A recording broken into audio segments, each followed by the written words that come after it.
በአቪዬሽን ታሪክ ሚስጥሩ ያልተፈተው የማሌዥያ አውሮፕላን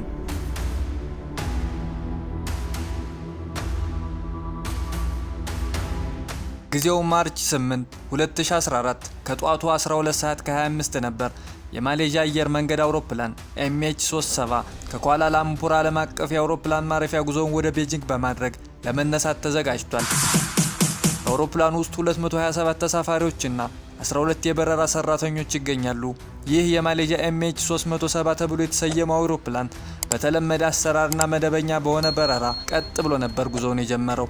ከኳላላምፑር ዓለም አቀፍ አውሮፕላን ማረፊያ በመነሳት በኋላ በደቡብ ቻይና ባህር ውስጥ ወደ ቻይና ዋናው የመሬት ክፍል በመደበኛነት ተነሳ። ከዚያም በድንገት ከጧቱ 1 ሰዓት ከ20 አውሮፕላኑ ከተነሳ ከ55 ደቂቃ በኋላ በደቡብ ቻይና ባህር ላይ ሲበር የመሬት መቆጣጠሪያው ከአውሮፕላኑ ጋር ያለውን ግንኙነት ሙሉ ለሙሉ አጣ። 240 ቶን የሚመዝነው ይህ የቦይንግ አውሮፕላን መጀመሪያ ወደ አየር ትራፊክ ቁጥጥር ግልጽ የሆነ የትራንስፖንደር ምልክት ወይም ሲግናል እያወጣ ነበር። ከጥቂት ደቂቃዎች በኋላ ግን ያልታሰበው ሆነ። ያልተገመተው ተፈጠረ። አውሮፕላኑ ከአየር ትራፊክ ቁጥጥር ውጭ ሆነ። አንድ ግዙፍ አውሮፕላን እንዴት ሊጠፋ ይችላል? ምንም እንኳን አውሮፕላኑ በሲቪል ራዳር ስክሪኖች ላይ ቢጠፋም በወታደራዊ ራዳር ሲስተም በመታገዝ አውሮፕላኑ ለሌላ ተጨማሪ ሰዓታት መከታተል ተችሎ ነበር። የተገኘው ነገር ግን ግራ ከማጋባቱ አልፎ እጅን በአፍ የሚያስጨብጥ ነበር። በዚያን ሰዓት ሬዲዮኖች ሲጠፉ የበረራ አውሮፕላኑ በ90 ዲግሪ ወደ ግራ በመታጠፍ በደቡብ ምዕራብ አቅጣጫ ሰፊው የህንድ ውቅያኖስ ላይ ተሰወረ። የቤጂንግ ባለስልጣናት ለማረፍ ከታቀደው ከአንድ ሰዓት በኋላ 7 ከ20 ላይ በረራውን MH370 ተገነዘቡ። በአቪዬሽን ታሪክ በጣም ውድና አስቸጋሪ ፍለጋና የማዳን ዘመቻ ወዲያውኑ ተጀመረ። ይህ አሳዛኝ ክስተት ኢንተርኔት፣ ሳተላይት፣ ራዳር ግንኙነት ባለበት ዘመን የዓለም ከፍተኛ የአቪዬሽን ባለሙያዎች ጥረት ቢያደርጉም ምንም ዱካ ሊገኝ አልተቻለም። ግን ከወራት ፍለጋ በኋላ መርማሪዎቹ በመጨረሻ ጠቃሚ ፍንጭ አግኝተዋል።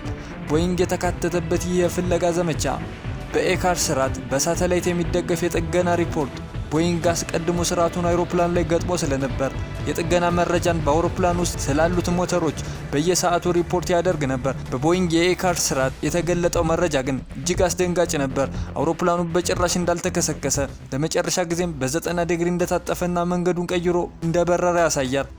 ከታጠፈና ከራዳር ቁጥጥር ውጭ ከሆነ በኋላ የመነሻ አቅጣጫውን በመያዝ ከታሰበው የበረራ እቅድና በጣም ሩቅ ወደ ሆነ አካባቢ ለተጨማሪ 6 ሰዓታት ያክል እንደበረረም ያሳያል።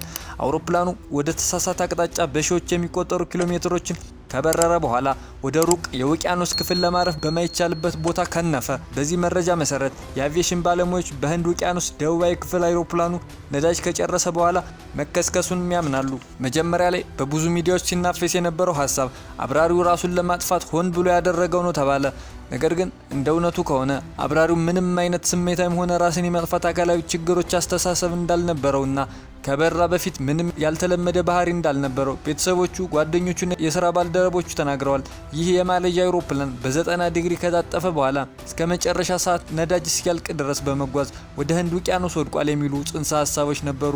ምክንያቱም አውሮፕላኑ ይጓዝ የነበረው ወደ ደቡባዊ ህንድ ውቅያኖስ ስለነበር። በአቪዬሽን ታሪክ በጣም ውድና አስቸጋሪ 17 ወር የፍለጋ ዘመቻ በኋላ የአውሮፕላኑ የክንፍ ቁራጭ ተገኘ። ነገር ግን ቁርጥራጮቹ የተገኙበት ቦታ ስትሰሙቸው ጉድ ትላላችሁ። ምክንያቱም የክንፉ ቁራጭ የተገኘው አውሮፕላኑ ይበር ከነበረበት አቅጣጫ ከህንድ ውቅያኖስ በሺዎች የሚቆጠሩ ማይሎችን አቋርጦ በማዳጋስካር የባህር ዳርቻዎች ስለሆነ የክንፉን ቁራጭ ማን እንዴት ወሰዳቸው? ይህ እንዴት ሊሆን ቻለ? ይህ የማሌዥያ አውሮፕላን በአቪዬሽን ታሪክ የምንጊዜም እንቆቅልሽ ሳይፈታ የዘለቀ ሆኖ ሲወሳ ይኖራል።